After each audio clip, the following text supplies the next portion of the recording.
Good evening, everybody. It's Randy Hilarski here. Tonight, Gold and Silver Weekly. I've got a special guest. I have Nick Bertine from Lode. If you guys have been following me for any amount of time, you know I talk about Lode often. The referral links down below in the text box, and you can go ahead and sign up. But first, we're going to talk to Nick, and he's going to tell us what's going on in the gold and silver markets, and maybe we'll have a little bit of humor about what's going on in the crypto markets, and also what's happening with the price of gold, because it's looking pretty good. So without further ado, here's Nick. Hey, thanks for having me, Randy. It's a pleasure to be here. You're welcome. Nick, so I've known you, I met you at Anarchapulco probably, I think it was 2018 or 2019, one of those two. Yeah. And back then, when you guys told me what you were doing, just sitting there getting my free t-shirt, and you guys said, "Oh, we're putting gold and silver in the blockchain," and I was just like, "Here we go, another company wants to put gold and silver in the blockchain." Because frankly, everybody was doing it, right? Everyone was trying to do it in the early days, 2015, 2014. It was a really popular subject. What made you guys think that you could pull it off and get the interest that you had?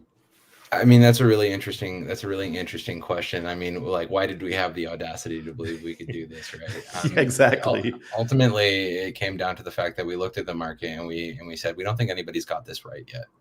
They're not really looking at what the full scope of what we can accomplish with digital gold and silver is, and I think that has really been a driving force behind Lode right from the get-go. That and the idea that, rather than just trying to recreate traditional bullion in a digital environment, we really believe that gold and silver are money, right? They're the most stable form of money that we've ever had in, modern history and most of mankind's history. So, here was this opportunity to really carpe diem on this, on restoring, gold-backed currency to our economy, and we just weren't seeing it. So, it's not just me. I am the COO, but most of our team at this point, there's basically a small army of us that are really championing this cause. And now that we've launched on Avalanche, I got to say the interest is just exploding out of every corner.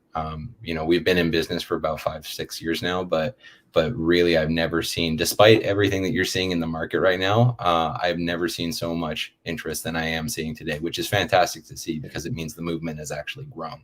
Yeah, absolutely. I love the feeling. I was there, and I was selling gold and silver in 2011 when we saw the silver peak out. Hey, just got lightning strike behind me.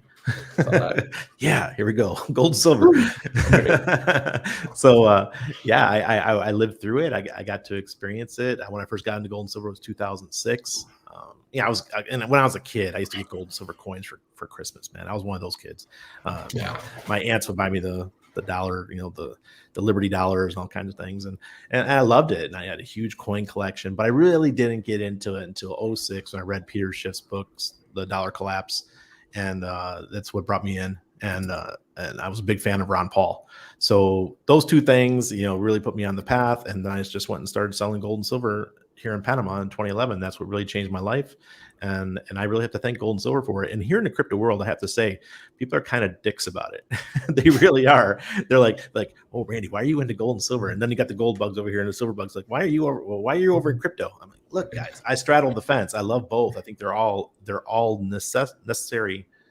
That's such an interesting point too, because I see it as well, and I'm like, why are these things even fighting each other? They're actually friends, but people love this. Creating this like huge sort of combative relationship, this argument of like Bitcoin and gold.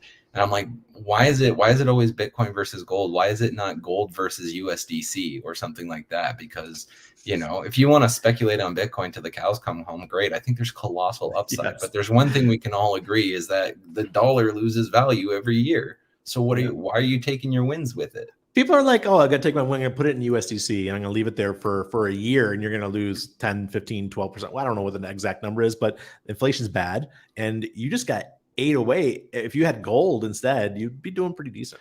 If you were doing in a traditional market, if you made 20% on a trade, you would consider that a good trade. And and if that can just be eaten up in 1 year of inflation, like It's a no-brainer, and I go on a lot of interviews and I tell people, like, look, nobody's saying put all your eggs in one basket, like, but you would be foolish not to at least do the same thing that most of the world's major fund managers and financial institutions are doing, which is putting a chunk away into precious metals. And I think that kind of education is maybe just lacking in the market, because even if you look at the biggest digital gold player out there, which is PaxG, it's nowhere near the volume of some of these crypto coins, but gold and silver respectively, when you look at traditional markets, they're astronomical, they're huge. Right. So it shows to me that there's a real opportunity to educate everybody. And unfortunately, I mean, silver lining in all situations, I think the crisis is the geopolitical instability. It creates an excellent opportunity to do that, to say to people, hey, there are alternatives out there, and come check us out. Absolutely. Yeah. I got a good question here. This is because I know we're on Avalanche, right? Yeah. Prior we were doing Syscoin, correct? Yeah, absolutely. But Pulse Chain is coming, man, and it's going to be badass. So I already talked to the team. Yeah. I already talked to Ian about it. Ian's like, "Oh, tell me more," and I did. I mean, we haven't had a chance to talk about it yet, you and I, but I think Pulse Chain is going to be so amazing for Lode. It makes sense to be cross chain. Well, I mean, it makes sense to be everywhere, right? The whole idea is interoperability, and like, I don't like the idea of having a currency that only works if you have a certain kind of terminal, right? That seems ridiculous to me. The ultimate goal is to be everywhere, and Pulse Chain can play an important role in that and help us get there, right? And you have mentioned it a few times, and Ian's mentioned it to me a few times, and now that we have a good foundation with Avalanche to kind of enter into the Web3 world, now we can start spreading our wings and going to more chains. It's to be a simple copy paste for you guys. It's really going to okay, new chain over here, new chain over there. It's so simple. People make it so complicated, but it's not for a dev. It really isn't. I mean, the main thing, as long as it's EVM compatible, it really is just copy paste and away you go. So I'm excited for this because it shows the next great leap in blockchain technology, which is that interoperability, that making it friendly to use. Like, I want to get to a point where your grandmother going to a grocery store buys her groceries with gold and isn't thinking about this is blockchain technology. To her, it feels easy and fluid and simple, and it just works. When we get to that point, that's when you're going to see 8 billion people all using this tech. Absolutely. And I have one question people ask me every night. I swear it's almost every night. And those folks in chat know. Everyone's like, Randy, what stable do you use? Yeah. Look, I want my stable to be gold. I want it to be AUX. Let it be AUX, which is the coin for Lode. Once it gets all up and running, once everything's great and we're all interoperable and all that, I am going to be using gold and possibly silver when I know the silver market's going good. Like right now would be a good time to be loading up on silver, right? But gold to me is a pretty good stable, and the fact that it's 100% backed, it's which is actually, Randy, not to interject, but every time somebody says 100% backed, it gets me really riled up, because there are competitors in the market, and I don't like talking smack. I know that everybody's got their own spin on the industry, but I do look at a lot of competitors, and if you read that fine print, they're not 100% backed. They can have environments of fractional banking, so they don't actually need to have 100% of their reserves that they're selling into circulation, which means that you better hope that it's being run by a good body of people. Otherwise, you're going to end up right where FTX is right now, which is oopsies, we're bankrupt. Oopsies. Yeah. While he's holding Gensler's hand, it's like. Yeah, exactly. And I mean, greed is such a powerful force in human nature. So, what makes Lode really different and AUX really different and AGX is the fact that we do have that commitment to always being 100% fully backed, fully redeemable, non-derivative. There's no fine print that says we can get out of it. You own that silver, that gold. It's as close as we can get without actually putting it in your hands. And let's face it, we're not pirates. We're not going to be walking around with big bags of gold. We'll get mugged. Listen, this is the one reason why I thought you guys had trouble doing this. When you guys originally told me, I thought, man, so they're going to have to vault all over the world. And you guys ended up doing that. And now you've got a card coming. From what am I too early to say that? No, not at all. I mean, we're slow feeding it out, but it will be formally, like, officially announced in a more dramatic sense in December, and it's really exciting because This card program is zero balance, meaning you don't have to like convert it into US dollars and then load it up onto a card. It's just going to pull directly from your gold balance, directly from your AUX balance and your silver balance, your AGX balance. So when you go to the grocery store, and you're not even thinking about it, right? So it's been something that everybody's been waiting for a long time, and lots of projects, not even precious metals backed projects, lots of companies have tried and failed, 10x and any number of different operations. But it's actually very tough to do it in a global sense. There's a lot that goes on to putting a card program together under the hood, so to speak. So to be able to have a program that is international, whether you're in Panama or you're in Canada like me, or you're in the United States, to have something that just works across the board and is accessible to everyone across the board, that's a freaking huge accomplishment. And I am super stoked. Because I know some other projects that I've been following for at least 3 years, they still have not accomplished it. They still have not. Someone said, are we live? Yeah, we're live. We're live. Hey, yeah, people are watching Ovidian. That's funny. No one's ever done that before. So back to that point. I've seen projects that they keep saying, okay, the card's coming soon, the card's coming soon, the card's coming soon, but they never get a chance to launch it just because they have issues with either Visa or the art on the cards. It's the craziest little things. And the one thing I want to say for people out there is that I learned from Ian. Because I did have some dinners with Ian when we were in the UK, and I've had breakfast with him here in Panama. He did say that we are a security, and that's one difference with Lode than other companies in the crypto space, is that they don't have to worry about the SEC so much, right? It's more of this is already done as far as legal aspect. I mean, we've put a lot of work into Lode's infrastructure, and saw that last post there. We put a lot of work into Lode's legal infrastructure, and we want to be as compliant as we humanly can be. Are we trying to fight against the system? Yes, but can we fight a war of attrition? And if they were to send all the king's men at us, could we fight an infinite battle? Not yet. So you need to kind of play within that gray area and do what you can to appease the powers that be. But there will come a time where we can be even more wild and even more fun in the kind of weird way. Once regulators have comfort with you, they're actually a little more flexible with you, right? It really comes from this place of being able to trust that you're not gonna mess things up, or you're not out to hurt people, right? So regulation is really intimidating, and at times when you're just starting out, it can feel like such an uphill battle. But once you get on the other side of that coin, it really can open some doors to operating. And that's one thing that Lode did on the front end, and now we're getting to the point where we can have a lot of fun, which is awesome. I think the whole crypto market that's coming, we're going to have even though I'm a true anarcho-capitalist, I do not believe in the regulation space. I don't believe in any of that, but there are some people that do. I mean, Kevin O'Leary is one of the loudest guys out there saying, once regulation comes, once we know how things are going to work, once there's rules to play by, then the big money is going to flow into the crypto space, and it's just going to, just like explode. It's going to explode, and that's what he keeps saying. And okay, I get it, Kevin, I get it, but back in the back of my mind, the hair sticks up. Like, do we really want him here? Yeah, I know. Like, oh, really? Is that the guy that we want here? I don't know. And I mean, don't get me wrong. Like, it's not altruistic. I'm not like a huge regulation champion either, right? I think it's kind of like we're put into circumstances, right? Like, you're playing chess with somebody. There are rules that you have to abide by. Otherwise nobody's going to want to play with you. And if you're playing in a tournament, you'll get disqualified. Not a perfect metaphor, but that's kind of the environment. Now, if I could just, knock over a bunch of pawns and go straight for the king, obviously I would rather do that, right?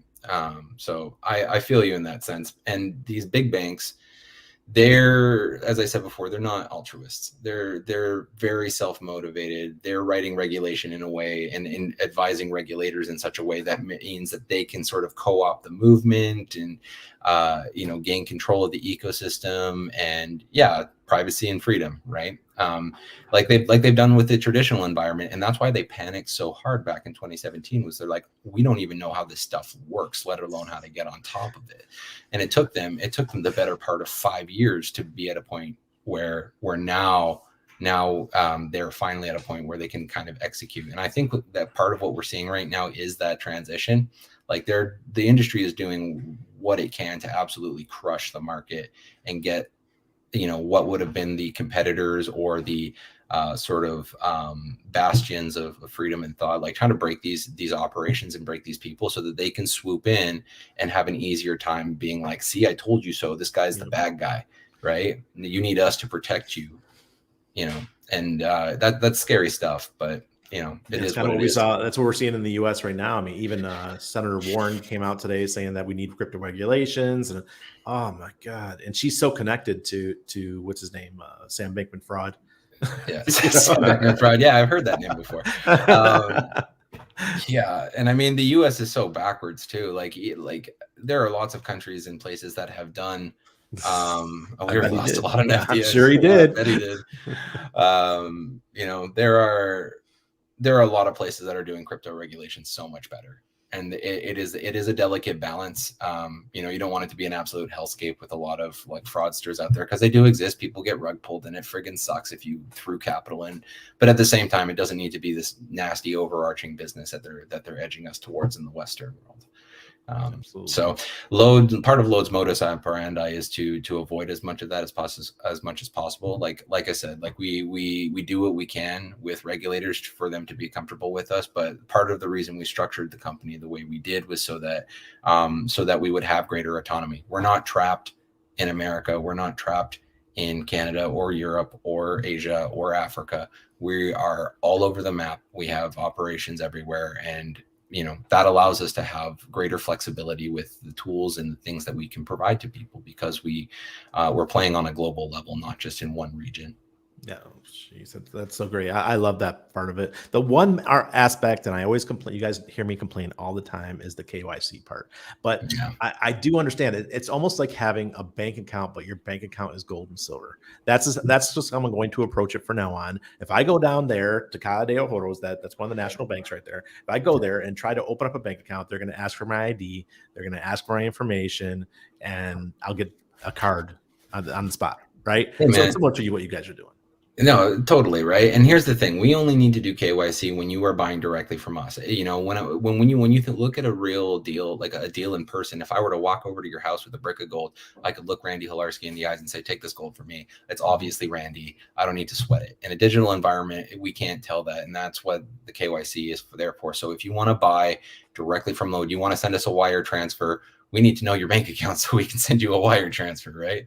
And that's kind of the logic behind it. We need to know who we're doing business with. But if you're a crypto native, like, you don't have to do any KYC, man. Go on Trader Joe, go on whatever DEX that you like in the next 6 months as we go full tilt into Web3, and just trade away. There's no KYC requirements there, and that's the spirit of where we want to get to. We want to reduce as much KYC as we can.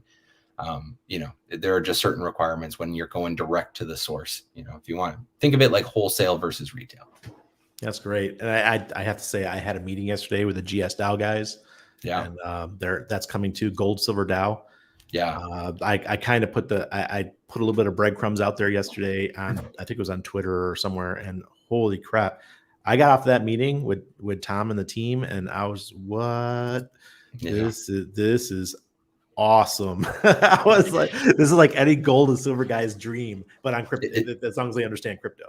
Yeah, I mean, kudos to Cash and his team as well, because it says, honestly, you barely need to understand crypto. What you just need is some USDC, stick it into the DAO, and it's going to spit out some serious returns in gold at you. And the bigger it gets, the more powerful it becomes, which is just wild.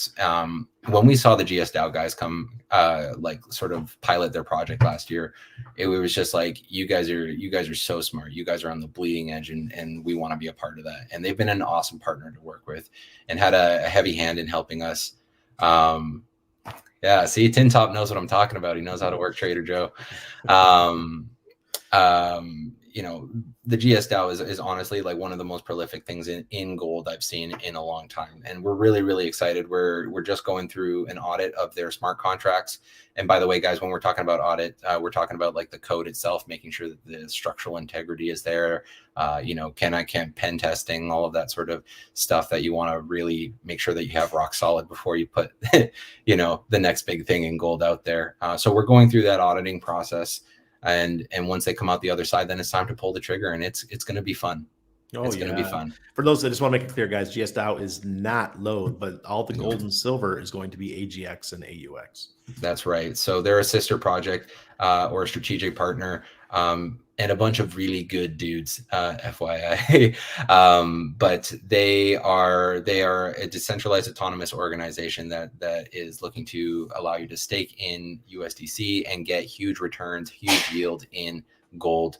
And they're not just like a Ponzi DAO like we saw kind of in the earliest days, where it was kind of like a race to the bottom, where your value would start up here based on when you got in, and then it was just tank over time. These guys really, they were originally following the Olympus DAO model, but they said, you know what, let's stop, let's think about this, let's do this the right way. And they've really created something all their own. And we're, both of us are actually having great conversations with the foundations at Avalanche Labs, and they are so pumped. They're so pumped. They want to promote this stuff to the high heavens. So I honestly think like we're coming into the end of 2022. 2023 is going to be Lode's year, man. I feel it in my bones. Yeah. I feel it too. And it's been a long, long fight. A lot of conversations. I don't even know how many meetings I've been part of, at least 15 or so since going back to, I think it was May when I was in Europe at the time. I was in the UK.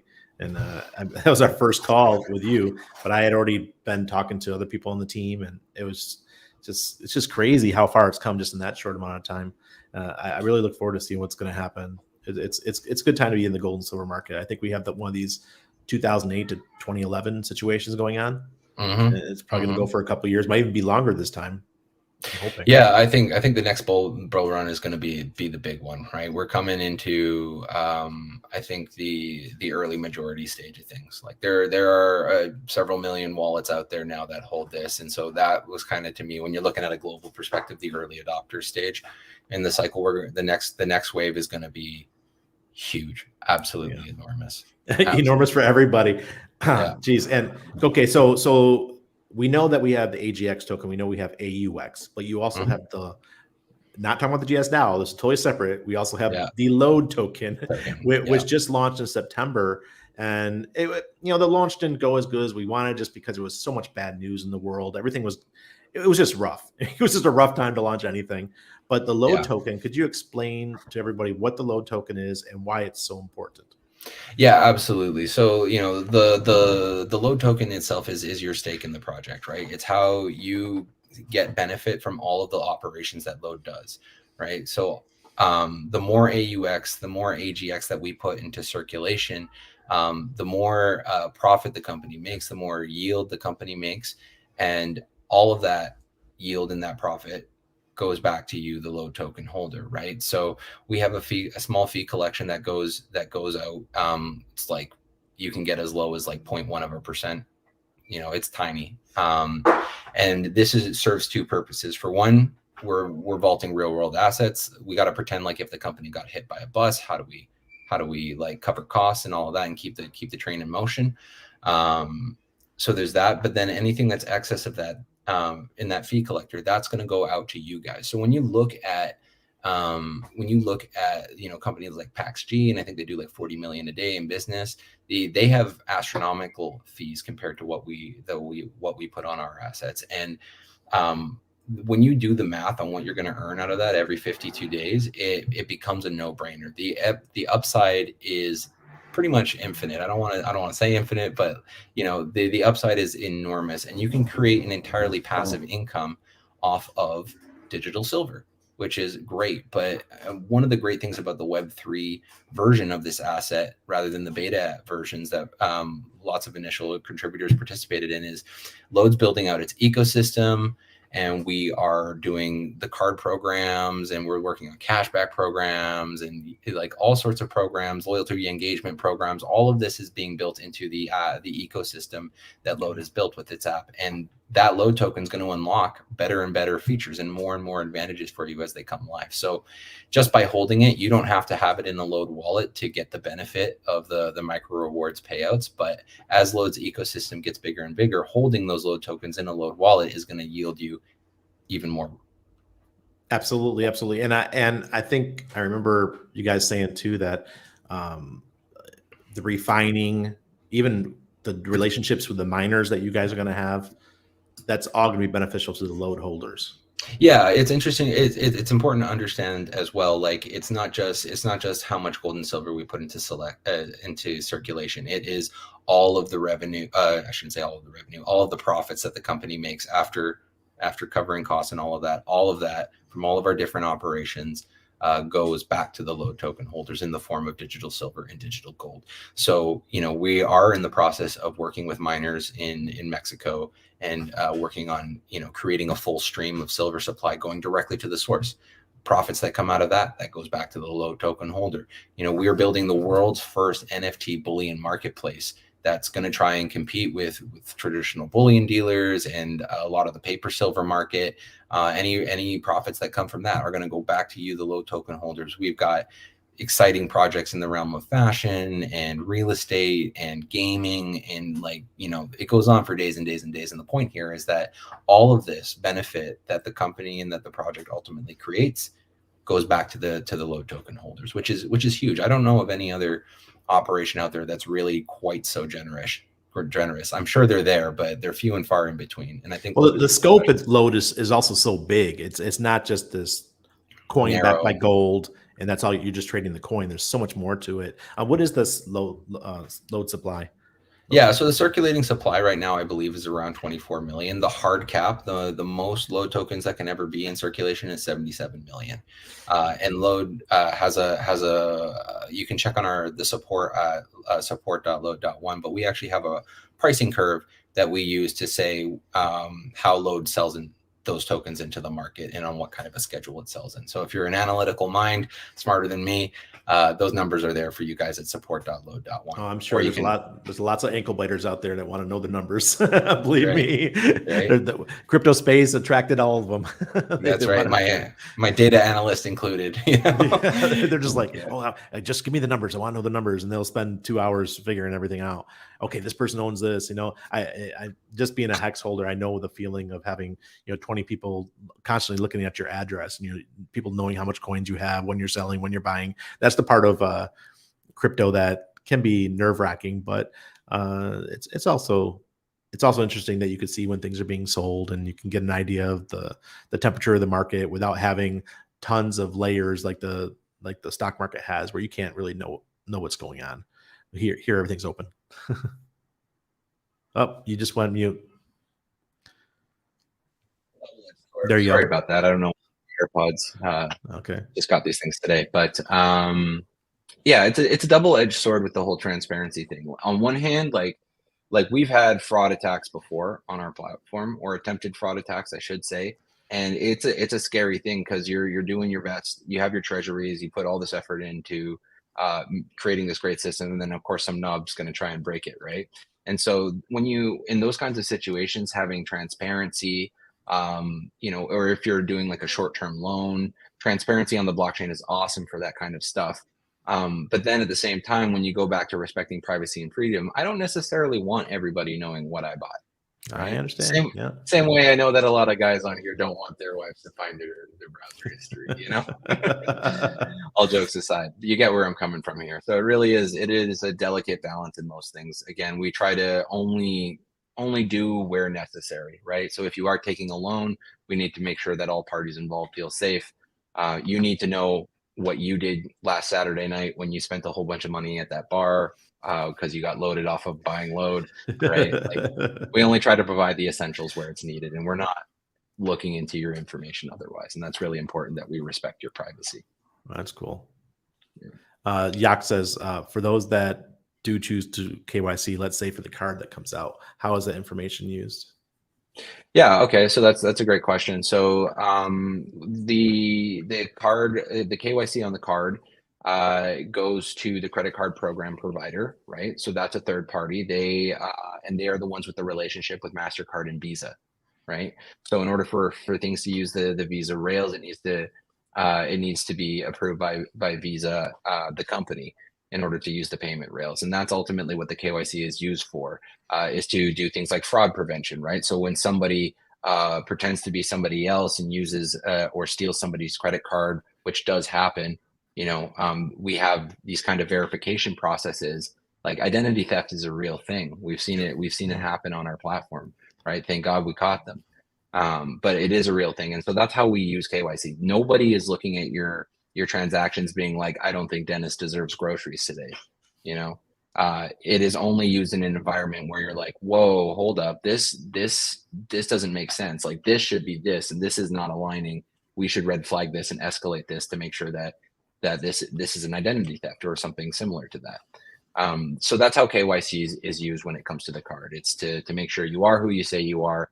And then beyond that, nobody's ever going to look at it again unless you're using the card in a really strange way. You know, like sometimes you go on vacation and, you know, and then the bank wasn't expecting it. And they're like, okay, well, yesterday you were in Canada and now you're in Bali and we didn't see any plane tickets happen. So are you good? You know, that happens to me all the time. Yeah. Right. Simple call will clear it up, but 9 out of 10 times it's only used in the event to protect you.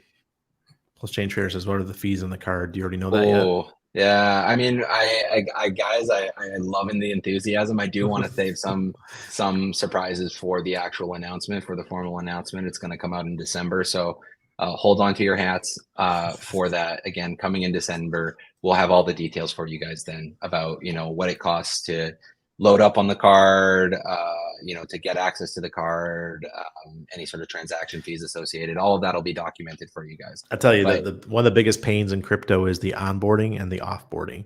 And what you guys are doing is you're opening up an opportunity for people to onboard money into crypto and offboard money into crypto or from crypto. And then that's such a pain point. And I know that the Pulse Chain community, there's some stuff going on there too. There's a group out of they're called Coast out of Australia. They're working on a onboarding system. Is if we can figure this out, the onboarding and offboarding, then it just changes the whole game of crypto. It makes it so much easier than having to deal with going to Coinbase, buying the Coinbase, and sending your Ethereum to your MetaMask wallet. Man, geez, it's such a pain in the ass. Yeah, it's such a rodeo for sure. And what's exciting about this card program, what I can say about this card program is it's basically going to be a pretty hard competitor for like remittances. Because one of the things right now is that you send, you know, in a traditional environment, you're sending money cross borders, you're paying massive percentages. I'm talking into the tens of percentages. If you're in a third world country or a developing nation, the costs are astronomical. And at the end of it, you know, you ever see those shows where they're like, here's your pay. It's $1,000 after tax, after this, and then they get like a penny at the end of it. That's what international remittances feels like. With this card program and with this service, you can basically send your AUX. Like I can send it to you all the way in Panama, or you know, let's say Canada to Europe, and that person can use their card. Like my card's in Canadian dollars because I'm in Canada, but your card can be in euros, and you're not paying any of that FX rate. None of those FX fees, none of those massive transfer fees, and you have a clean off ramp into buying goods and services. That's brilliant. So it's going to challenge remittance in a big way. And it's just gold. It's just digital gold transferring from one wallet on a ledger from one account to another account. That's right. Will load holders get a portion of the card fees? Interesting call. So again, any profits after costs go back to the load token holders. It's in our terms and conditions of use. All profits distributions go out to load token holders. So in a long roundabout way, yes. And additionally, because there's so much transacting going on with AGX and AUX, those fees are accumulated and also returned to the load token holders. So the long answer to your question is yes, most definitely. You know what I like about all this is the fact that you guys are putting your, like an octopus, you're putting your tentacles everywhere into the space. You're going into the NFT space because, you know, people care about NFTs, and the fact that having an NFT backed by gold or backed by silver is pretty darn cool. You just transfer the NFT to somebody else and they get the value, you know. Well, that's so cool. Yeah, well, what's kind of fun about it is, you know, like putting aside the business component for a sec, you were talking to me about how you used to collect those coins, and those coins were really cool and great to have, and those will always have a place. But we're like, you know, in the digital environment, that's somewhat lost. Every AGX coin is exactly the same, exactly identical. So what if there was a way for you to get like a really cool, unique 1 ounce coin in a digital format and then you could pick that up from wherever in the world you were, right? Have it shipped directly to you. So that's kind of like what this NFT platform allows us to do. If you're a big fan of like really crazy graphics and that you can see in art, that, you know, we can produce those kinds of things, and then you can redeem it for generic physical silver. But if you want to say like have a serialized bar and have entitlement to specific bars or coins, we can provide that now with this NFT program. So as a collector, there's also this really fun component to it as well. There's now this visual side to redemptions and to buying with Lode, rather than just, if you're not really a currency trader and you just like the idea of stacking, it's much more close to that traditional environment, which I think is fun, a fun take on things. That's cool. I just did a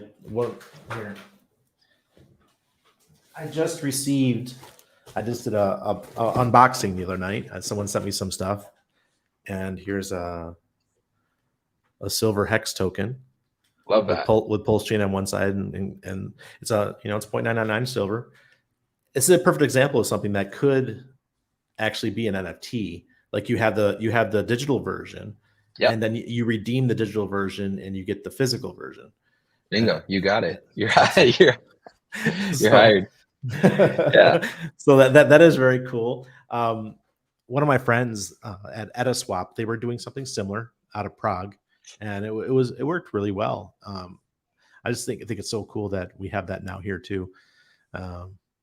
Yeah, I mean, I think Bridging there's digital plenty. to physical. Yeah, and there's so much cool technology that's coming out that's allowing us to help us do this. Actually, we are in talks with companies right now that actually, just by scanning with your phone, it creates a complete unique digital ID for this, which then gets turned into a hash, which gets attached to the NFT, and that person with the NFT can verify the hash using their phone. And it's crazy because if you were ever to scan it with your, like, let's say you got the physical bar and you were to scan it with the tool in the application, it would 100% verify and pull up that, yeah, these things are aligned, and this is in fact the thing that you redeemed, which is so cool, because lots of other programs out there, they use like holographs and and other like serialized methodologies that have actual additional cost to them. But this is an entirely digital way of creating a verified identification. And this isn't some ragtag team of people that are coming up with this technology. This is technology that's been vetted and proven and is used in some very, very large institutions around the world.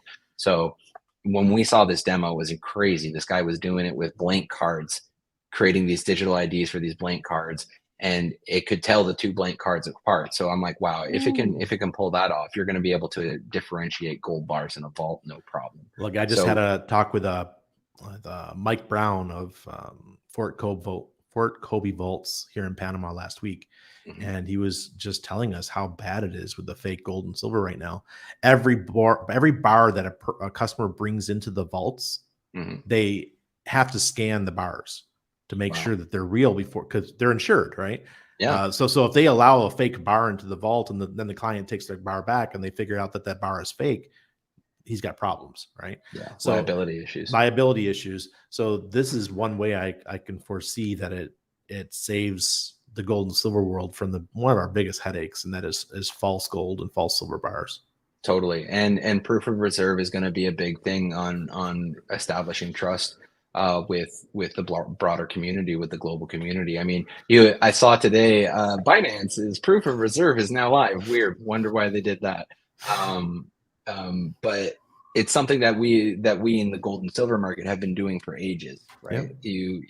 And Lode with the NFT project is looking to bring that element to the table in a more aggressive sense, as well as doing, audits and all of that good stuff that helps give people comfort that, we actually have what we say we have. Yeah. Can we get an audit at Fort Knox in the US? That would be really cool. I mean, there hasn't been one out there since the 70s, right? Right. We're good for it. Trust me. Here, let me share my screen really quick. I want to show the gold and silver prices here. And there's something else I want to chit chat with you about concerning this.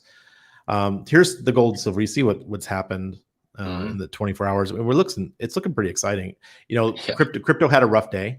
yesterday, or with the blood moon and the lunar eclipse and all that. It was rough. It's real hangover. Yeah. But gold and silver is looking pretty good. 1757. All the mayhem that's going on, it's holding pretty well. Yeah, it is holding pretty well, and it's pretty much par for the course. I mean, you're looking at the markets is one thing, and the planets, the lunar eclipse is another thing. But there's a lot going on in the world right now. Yeah. We're looking at wars in Europe. We're looking at disruptions in supply chains. We're looking at disruption in the oil supply chain specifically, which is a huge deal. Political instability, inflation. There's any number of problems going on in the world, which, when shit hits the proverbial fan, people love gold and people love precious metals. And I think this is what we're witnessing right now is that kind of a movement right now. Is the hairier things get, the more people are going to fall back on these things that have stood the test of time. Absolutely. Absolutely. And there's one that was silver. Silver's at 2182 right now, or 2156. Mm-hmm. And I want to do the gold silver ratio, because this is always the one that I follow. Mm-hmm. Let's go back longer. Let's go 1 year gold to silver ratio. Look at this. We peaked out at 95 ounces of silver per 1 ounce of gold. That is insanity. Yeah, that is absolutely bonkers.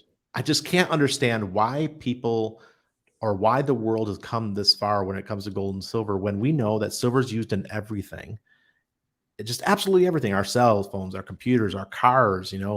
As a nurse, we had because I'm a former nurse, our clothing that we have the micro silver lining, and that's once that's used up, that's thrown away. It's not recoverable, right? But gold, everything we've ever mined still exists, and that's the big difference here.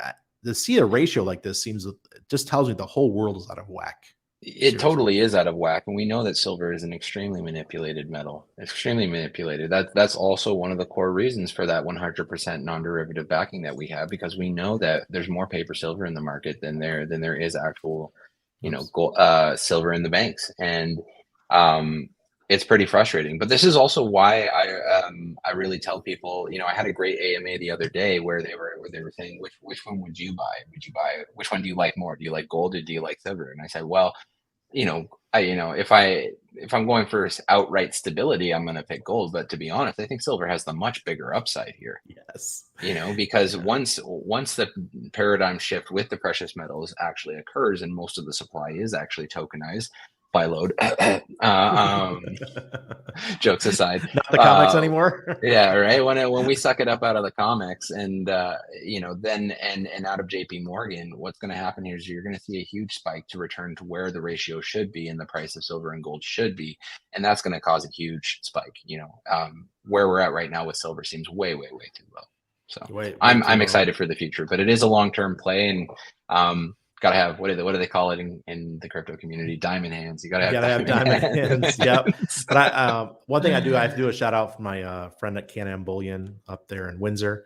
If you guys want physical gold and silver delivered to your house instead of the digital like we do here at Lode, go down below, hit up Can-Am Bullion. You gotta meet Michael Piccioni. He's a trip. The guy. I thought about having these like weekly shows that have like 4 or 5 panelists where we just have some serious banter. And just it'll be a lot of fun, just like we do with the crypto. The crypto space is awesome at it. We're really good at having live streams with a whole bunch of us coming in with their different opinions, and I think it'd be really cool to have some gold and silver shows like that. I have the guys from I can't remember the name now. Oh, sorry, Hoffman. Remember him? Sorry. I went off on a tangent there. Yeah.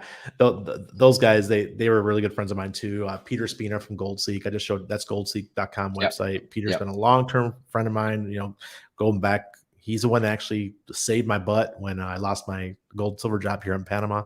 He gave me a nice position with the company, and it kept me going for a couple of years. It's just that I feel I owe a lot to you guys. The gold and silver world is where I was born. Really into crypto. That's how I found cryptos, because of gold and silver. So I owe this community a lot. That's it's an interesting thing. You're so right though, that the crypto does a really good job of being a little more collaborative, and I do find that sometimes in the gold and silver industry, we're a little more guarded like that. Maybe I'm of a new breed or a younger generation. I'm a dirty millennial, and whatever it is, I'm way more open to just having social, non-competitive conversations and just shooting the shit and talking about what we see in the market and where is the next great thing. Because I think I'm a big fan of the idea that a rising tide lifts all boats, right? Oh yeah, absolutely, absolutely. More And who than I was us. thinking of, Andy Hoffman and Andy Scheckman.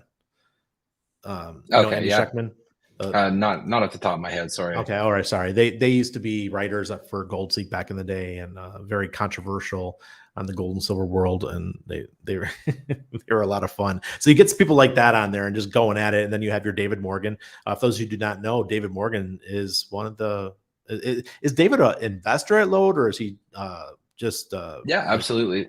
Okay. So he is an investor in the project and has been around with the project since its inception, and is a huge supporter and proponent and ambassador for the project. And we love David. His community has been really good to us, and they have been some really big champions of the Lode project. And the network and the wealth of knowledge that he's given us to help us get to where we are, it's just astronomical. So David and David's community, if you're out there listening, we love you guys, and we're doing he was in that meeting right yesterday. He was in the GS DAO meeting yesterday, and he had a couple good questions. He's a gold and silver guy, or mostly silver. He is the silver guru, by the way. And I'm always awestruck when I'm in his presence because his knowledge of the mining world and silver is just so profound. It's probably the same way for him when he's listening to me talk. He's like, "What the hell is this dude saying?" But when he talks, I'm like, "Wow, geez, David, he knows the ins and outs of silver like you wouldn't believe." And he's one of the guys that really I listened to and learned a lot from. It's because of him. I found Jeff Berwick. It's like, even though Jeff and I don't talk anymore, I still respect him. Of course, yeah. And I mean, like David's wealth of knowledge is like, it's pretty funny. Sometimes I'll come in there and I'll be like the total crypto kid on him, and then as soon as he starts talking precious metals, it's like humble yourself, because I got a lot to learn there. You think but then he just pulls the tarp back and reveals a whole nother layer there. So yeah, love David, and I'm glad you were able to make the call. I'm glad he was able to make the call as well. We're going to be doing a lot more with the GS DAO guys as well. Would love to have him here on with you, shooting the shit and having another conversation. That one have to be early in the day for them, because I think he's in the UK, the founder. Cash is in Australia. He's in Australia. Oh, he's in Australia. So we can maybe do like a late night session and couple of pints of something on the side. Yeah, well, it's actually my normal streaming time is 10 p.m. So that would not be a problem for me. I could do it on my off nights. My off nights are Friday and Saturday night. So one of those nights would be good to do an extra show to fit one in, just to meet Cash, because I'm sold on GS DAO. Just one meeting, I was like, oh, this is up Randy's alley. I like this. Stake coins and earn gold. Okay. Yeah. I'm all about it. No brainer. Yeah. No, I mean, so pumped for that product to go live. It's going to help Lode so much, really.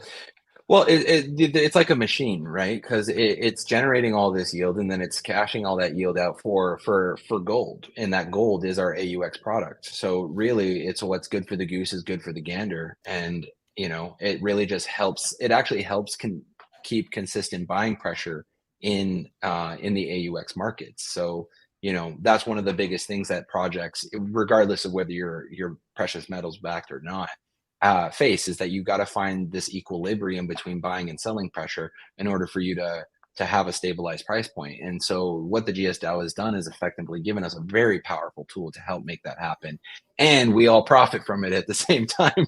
Absolutely, which is amazing. Oh, absolutely. Yeah. Well, I want to thank you for coming out tonight. I don't want to take too much more of your time, but Nick, we really appreciate you, and I want to see this project just go absolutely nuts, and I'm going to do my best to spread the word. But down below is my affiliate link if you guys want to get a Lode account. If not, if you don't want to use the actual app on your phone, because they have an app, it's beautiful. That's the one the affiliate link signs you up for. But if you want to use Trader Joe, just go over to Trader Joe and pick up the AGX and AUX coins over there. Yeah, and Lode tokens as well are also available on there. So, come check us out, join our community. We're a really friendly bunch. We don't bite. And we're just eager to help everybody on their sort of what we like to call their sound money journey or their honest money journey. So Randy, let me just say a huge thank you to you for supporting the project first and foremost, but also for having me on the show. It's been a blast, and let's see what we can do to come back and bring some more characters on the show and really have some fun. I got to bring Ian on. Ian's something else. Oh, he's like a big bear, man. You just want to hug the guy. Yeah, absolutely. All right, thank you. Take Ciao, care, everybody. guys.